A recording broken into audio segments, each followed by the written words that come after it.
Good morning and welcome to the devotion for Sunday, January 5th, 2020. Can you believe it's already been almost a week since the New Year's begun? It's amazing how quickly time flies. But here we are on the 5th, and before I begin the morning's devotion, I just want to give a brief mention here. I want to say thank you to all of my loyal subscribers and viewers of my channel, and especially for those of you who make it a point to start off each and every day by listening to the morning devotion. I've learned in my own life that getting into the Word of God is absolutely the best thing anybody can do in your life, because it covers every possible situation that may come up in life, and we can learn everything we need to learn from God's holy Word.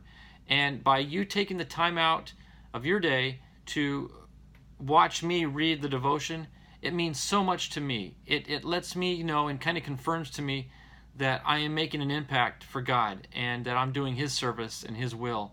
And I pray each and every day that He uses me as a tool and an instrument to do His kingdom work here on earth. So I just want to say thank you so much for my loyal viewers. It means just, you have no idea how much it means to me that you take the time to have this as part of your day, and hopefully the beginning part of your day. With that, we're going to step outside of Ezekiel once again, and we're going to go to another prophetic book in the Bible, the book of Isaiah. So today we're going to be reading Isaiah chapter 35, verse 1. And the title of the devotion is The Desert Will Bloom. So Isaiah 35:1 reads, "The wilderness and the solitary place shall be glad for them, and the desert shall rejoice and blossom as the rose." A few years back, we bought a piece of property, 5 acres with a house and a couple of outbuildings, all fenced, which was a plus for our dogs. However, the property, even though it had several nice-sized trees and a decent yard, it had some areas that were in need of revitalization. In the fall and winter afternoons, we would work on those areas. One day, a very nice deacon brought his truck and trailer to the property. He and my husband, obviously this is written by a woman, piled the scrap metal that was on the property on the trailer. They took it to the recycling center, all 3,000 pounds of it. With those areas cleaned up by spring, I started planting flowers.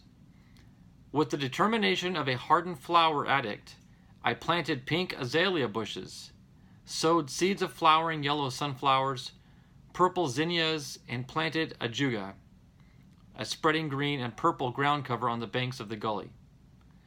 The warm rains of spring brought blooming flowers by May to that once unattractive landscape, which now turned into a pleasant, burgeoning garden. Subsequently, one day, Jerusalem will be changed into a place fit for the King.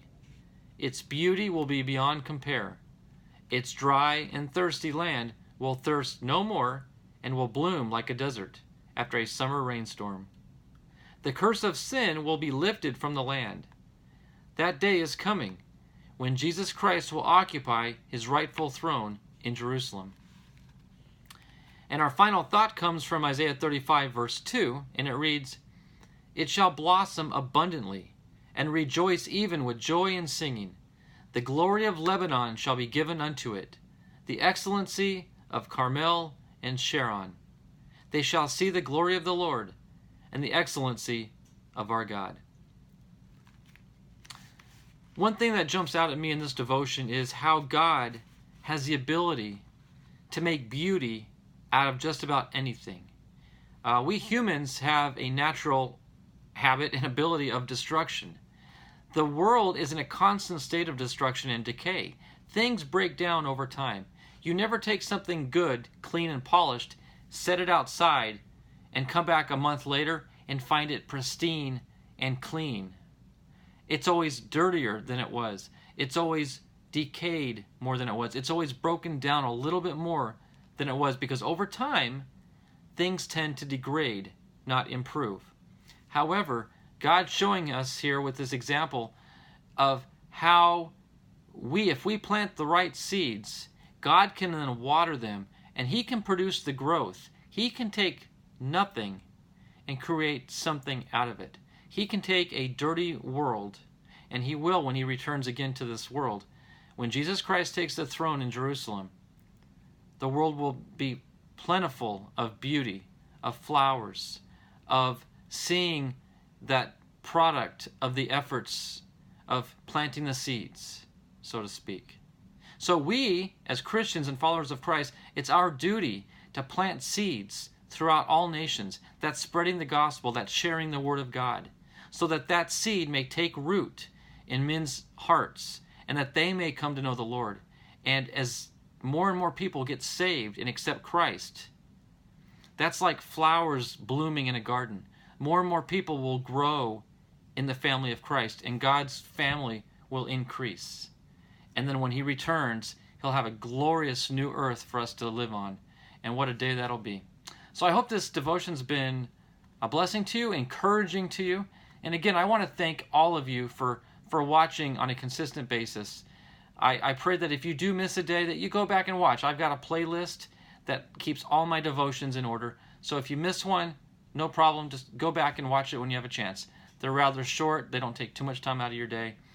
But again, it's a great way to start off your day. Get your day started right with the Lord. If you're with the Lord, nobody can hurt you. So I thank you guys again. I love each and every one of you.